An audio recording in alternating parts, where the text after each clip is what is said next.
Hello everyone, in this video I will show you how to fix Instagram Rosalia font not showing. First step all, open your Play Store application. For update your Instagram apps, now click on search. Type here Instagram.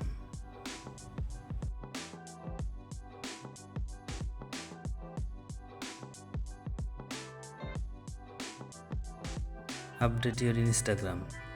It is available. Instagram apps update.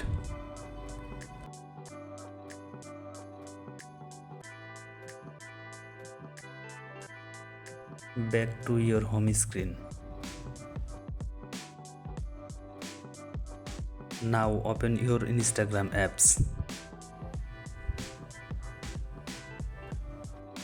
Tap on the plus icon on your profile picture.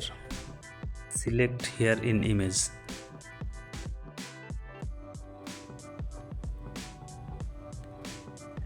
And then tap on the text icon. You can see here Rosalia app on this available. If this video helpful for you, please like this video and subscribe to my channel.